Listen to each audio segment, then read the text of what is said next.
Assalamualaikum warahmatullahi wabarakatuh. How are you, my dear students?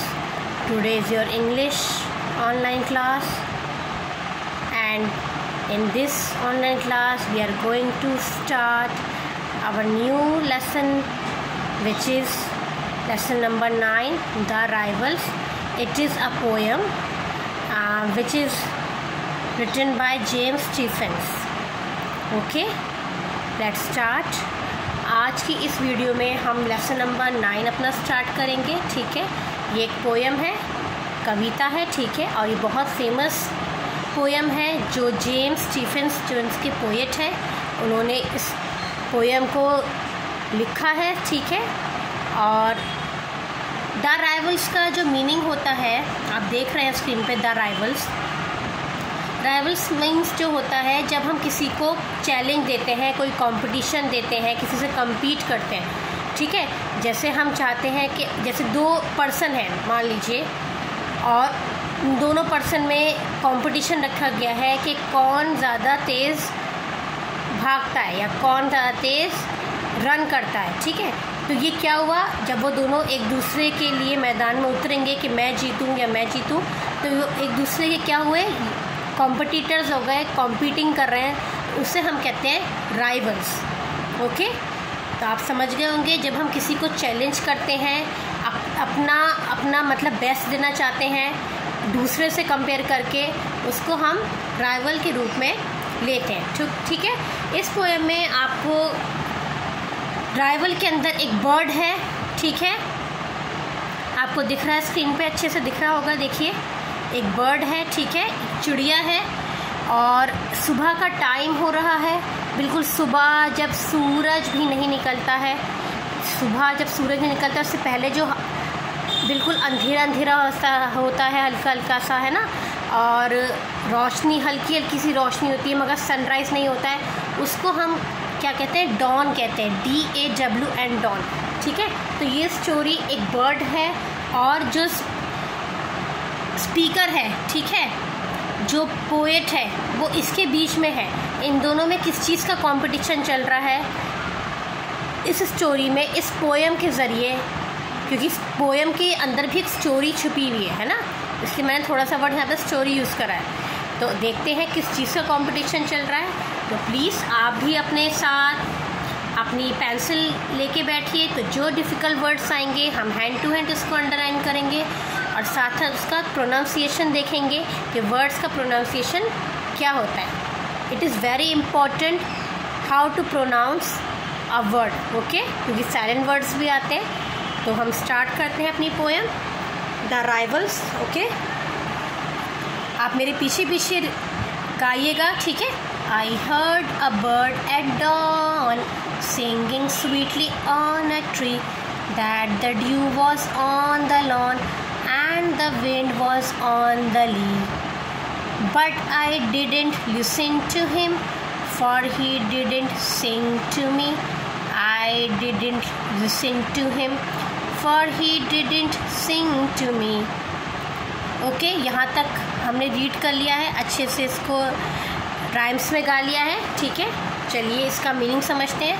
I heard a bird at dawn, मतलब ये कौन कह रहा है आपसे, एक ये जो पोएट, जो स्पीकर है, ये कह रहा है कि मैंने एक बर्ड को सुबह सुबह क्या करते देखा, गाते हुए सुना. dawn मतलब सुबह का टाइम, बिल्कुल जब भोर होती है, सनराइज़ नहीं होता है. ठीक है, सुबह जो सन निकलने से पहले का जो टाइम होता है उसको dawn कहते हैं. ठीक है. Singing sweetly on a tree, जो कि स्वीटली कहते हैं बहुत मीठा गा रही थी. सिंगिंग मतलब बहुत मीठा गा रही थी, किस पर, पेड़ पर बैठकर, on a tree. That the dew was on the lawn, due किसे कहते हैं, ओस की बूंदों को. DEW, ड्यू मतलब ओस की बूंदें. जो सुबह का टाइम था, आपने देखा होगा जब आप सुबह अगर आप उठो, जैसे अब अक्टूबर चल रहा है, तो अगर आपके घरों में पेड़ वगैरह हैं या गार्डन बना हुआ है, तो उसमें आप देखें कि पत्तों पर ओस की बूंदें होती हैं. इसका मतलब है सुबह का टाइम ठंडा होता है, बहुत फ्रेश होता है. तो जो बूंदें होती हैं, जो नेचुरली कुदरती जो आ जाती हैं पत्तों पर, उसे ड्यू कहते हैं. तो उस टाइम क्या था, पत्तों पर बूंदें थीं, जो जो कि लॉन एक लॉन का सीन है, देखिए आप दिख रहा होगा आपको अच्छे से, लॉन का सीन है, पत्तों पर क्या थी, बूंदें थी। And the wind was on the lee, जो विंड हवा को कहते हैं, ठीक है, विंड जो है वो क्या थी, वो ली पर, ली मतलब कहते हैं घास के मैदान को, जहाँ घास, पेड़ वगैरह, पौधे वगैरह होते हैं। ली का मतलब घास का मैदान। जो हवा है वो क्या हो रही थी, उस घास के मैदान के ऊपर से चल रही थी। सुबह का टाइम था बिल्कुल, मतलब बिल्कुल सनराइज़ नहीं हुआ था, सुबह होने से पहले का जो टाइम था। एक बर्ड क्या कर रही थी, बहुत खूबसूरत मीठा गा रही थी ट्री पर बैठकर, और पत्तों पर क्या थी, ड्यू की ड्रॉप्स थी, ठीक है, लॉन के अंदर। और जो विंड थी वो क्या थी, हवा चल रही थी ली पर, घास के मैदान पर। But I didn't listen to him, ये किसने कहा, ये स्पीकर ने कहा कि मगर मैं उसको नहीं सुन रहा था। लिसन मीन्स सुनना, मैं उसको नहीं सुन रहा था। For he didn't sing to me, क्योंकि ये मेरे लिए नहीं गा रही थी। देखो पोएट ने ये रिप्लाई दिया कि वो इतना खूबसूरत गा रही, वो एक तरफ उसकी तारीफ़ भी कर रहा है कि वो इतना खूबसूरत गा रही थी, इतना मतलब प्यारा गा रही थी, इतना मीठा गा रही थी, मैंने उसकी आवाज़ सुनी, और मगर मैं उसको नहीं सुन रहा था क्योंकि वो मेरे लिए नहीं गा रही थी। वो किस लिए गा रही थी, वो सुबह के टाइम को देखकर गा रही थी, खुश थी वो, बहुत ज़्यादा ठंडी ठंडी हवा चल रही थी, सनराइज़ भी नहीं हुआ था, हर तरफ क्या था, बिल्कुल नमी नमी थी मौसम में, पत्तों पर ड्यू की बूंदें थी। तो ऐसे इन्वायरमेंट को देख के किसका दिल खुश नहीं होता है ना, होता नहीं होता। तो इसलिए जो बर्ड है वो नेचुरल चीज़ों को देखकर, नेचुरल एनवायरनमेंट को देखकर वो गा रही थी। तो जो स्पीकर है उसने रियलाइज़ करा कि वो मेरे लिए नहीं गा रही थी, वो क्या कर रही थी, इसलिए मैं उसका नहीं सुन रहा था। For he didn't sing to me, वो मेरे लिए नहीं गा रही थी, मतलब दोबारा से देखो ये वर्ड रिपीट हुआ, I didn't listen to him, मैं उसका नहीं सुन रहा था। For he didn't sing to me, वो मेरे लिए नहीं गा रही थी।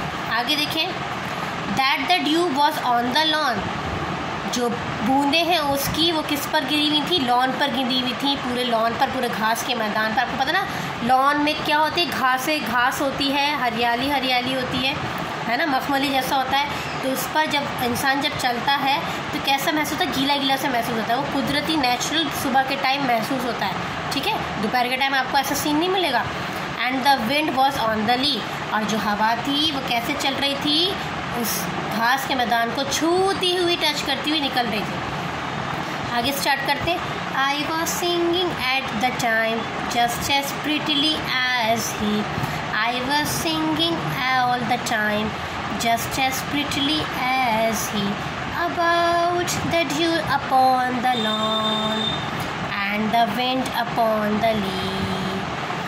So I didn't listen to him as he sang upon a tree. अब देखिए अगले इसमें क्या होता है स्टैंडर्ड में, कि वो जो बर्ड है वो नेचुरल खूबसूरती को देखकर, सुबह से पहले का जो टाइम है उसको देखकर खुश थी, है ना। तो वो क्या बोला पोएट ने क्या करा, पोएट ने सोचा ये गा रही है तो मैं इससे अच्छा गाऊं, तो वो क्या करा, उसने उस टाइम गाना शुरू कर दिया। देखिए अभी कंपटीशन हो रहा है, पोएट जो है वो किसको कंपटीशन दे रहा है, बर्ड को कंपटीशन दे रहा है। अभी राइवल्स यहाँ पर होगे ना, कंपटीशन देना कि मैं इससे अच्छा गाऊं, क्योंकि वो मेरे लिए नहीं गा रही है, मैं उसे सुन नहीं रहा हूँ, ये पोएट के दिमाग में आया। तो पोएट ने क्या करा, गाना शुरू कर दिया, उसने भी उस टाइम गाना शुरू कर दिया, जस्ट एज प्रिटिली एज ही, प्रिटिली मतलब बहुत खूबसूरत सुंदर गाना शुरू कर दिया, उसने अपना गाना शुरू कर दिया। आई was singing all the time, मैं गा रहा था, ठीक है, मैं भी गाना गा रहा था पूरे वक्त में, जस्ट एज प्रिटिली एज ही, जैसे कि मतलब इतना खूबसूरत गा रहा था जिसका वो जो क्या था, एनवायरनमेंट था, जो मौसम था वहाँ का, इतना प्यारा मौसम था सुबह का, बिल्कुल सुबह होने से पहले का जो टाइम था, उस तरह से मैं गा रहा था। About the due upon the lawn, मतलब किसको देखकर, जो ओस की बूंदें हैं जो लॉन पर गिरी हुई उसको देखकर, और जो हवा चल रही थी, and the wind upon the लीन, जो हवा चल रही थी घास के मैदान में, ली पर आप अंडरलाइन कर लीजिए, उसको देखकर मेरा भी दिल करने लगा, क्योंकि वो बर्ड मेरे लिए नहीं गा रही थी, वो तो उस नेचुरल एनवायरनमेंट को देख के गा रही थी, तो मैं भी उस नेचुरल एनवायरनमेंट को देख गा रहा था, और उसको क्या कर रहा था, कंपटीशन दे रहा था, ठीक है ना, उसको क्या करा था, टक्कर दे रहा था, ये चैलेंज है, ये क्या हुआ, इसीलिए इस पोएम का नाम राइवल्स है। Okay, so I didn't listen to him as he sang upon a tree, मतलब मैंने उसको नहीं सुना क्योंकि वो भी पेड़ पर गा रही थी, कौन, बर्ड, और मैं भी नेचुरल इन्वायरमेंट को देखकर, नेचुरल कुदरती ब्यूटी, नेचुरल ब्यूटी को देखकर मैं भी गा रहा था। ठीक है, तो ये क्या है, ये इस तरह का कंपटीशन है। इसमें समरी क्या हुई, समरी ये हुई है, अगर आप देखें जब भाई हर चीज़ का एक निचोड़ होता है, एक समरी होती है ना, शॉर्ट समरी, कि पोएम के अंदर क्या बताया गया है कि पहले तो बात यह है कि बर्ड गा रही थी, ठीक है, वो अपना गा रही थी, वो अपने में खुश थी, वो सुबह से पहले के टाइम को देख के खुश थी, वो उसकी बूंदों को देख के खुश थी। मगर जो पोएट है, ठीक है, वो क्या था, वो उस बर्ड को कंपटीशन देने के लिए कि मैं उससे ज़्यादा बेहतर गाऊं, उससे ज़्यादा अच्छा करूं, बर्ड से ज़्यादा अच्छा गाऊं, तो उसने क्या करा, उसने भी सिंगिंग शुरू कर दी और दोनों अपने अपना गा रहे थे, दोनों एक दूसरे का नहीं सुन रहे थे, ना पोएट बर्ड का सुन रहे, ना बर्ड उसका सुन रहे थे। दोनों में क्या हुआ, राइवल्स हो गई, राइवलरी हो गई, ठीक है, कंपटीशन हो गया, चैलेंज हो गया। यही सबसे बड़ा क्या है, समरी है, यही सबसे बड़ा क्या है, इस पोएम का कंक्लूजन है। ठीक है, तो आप देखें ह्यूमन बीइंग के अंदर, इंसान के अंदर हर चीज़ बेहतर करने के लिए, अपने आप को इम्प्रूव करने के लिए, या किसी को टक्कर देने के लिए, टक्कर कब देनी चाहिए, अच्छे के लिए। हमेशा ध्यान रखिए, अगर हमें किसी से कंपटीशन करना है, हमें किसी से अच्छा उठना है, तो हमें ये सोचना है कि हम उससे बेहतर करेंगे, ये नहीं कि हम उसे हराएंगे। अगर हम इतना नेगेटिव सोचेंगे तो ये पॉजिटिव थिंकिंग नहीं है। हमें ये सोचना है कि हमें अंदर इम्प्रूवमेंट लानी, हमें अपने लिए बेहतर करना है। ठीक है, तो अगर आप इस तरह से पॉजिटिव लाएंगे तो आप हर कंपटीशन में, हर प्राइज़ में, हर किसी भी रिज़ल्ट में आप स्कोर अच्छा करेंगे। ठीक है, तो ये कितनी ब्यूटीफुल पोएम थी, आई होप आपको बहुत पसंद आई होगी, मुझे बहुत पसंद आई है। और इसके राइटर कौन है, ध्यान रखिए, इसके राइटर है जेम्स स्टीफेंस। जेम्स स्टीफेंस इसके राइटर हैं, पोएट है। ठीक है, पोएट क्या है, क्योंकि ये पोएम है, ये राइटर है इसके। ठीक है, ध्यान रखिएगा। जैसे आपने पिछले एक पढ़ी थी स्टोरी पाइथन इन लव, उसके राइटर कौन थे, कंपोज़र, नरेटर कौन थे उसके रस्किन बॉन्ड थे। तो ये आपको जो ये नेम्स मिल रहे हैं इसे याद रखिएगा। ठीक है, और कितना ब्यूटीफुल सीन है देखिए सुबह का। ठीक है ना, इसको आप ध्यान से देखिए, वीडियो को पूरा देखिएगा। ठीक है, और हम आगे देखते हैं, नेक्स्ट क्लास में हम इंशाल्लाह वीडियो को आगे कंटिन्यू करेंगे, इसकी एक्सरसाइज वगैरह करेंगे। ठीक है, बुक वर्क करेंगे। ओके, यहाँ पर आप देखें डिफ़िकल्ट वर्ड्स दो ही हैं सिर्फ इसके, एक तो ली है, ओपन ग्राउंड लाइक ग्रासलैंड, और मिडो। मैंने बताया ना, खुला हुआ मैदान, जो घास का मैदान होता है, जैसे लॉन है, गार्डन है, उसको ली कहते हैं। ठीक है, और प्रिटिली को क्या कहते हैं, खूबसूरत, सुंदर, मिठास है ना, प्यारा, उसे प्रिटिली कहते हैं। ठीक है, तो नेक्स्ट वीडियो में अपना आगे कंटिन्यू करेंगे। Take care of yourself. अस्सलाम वालेकुम, अल्लाह हाफिज़।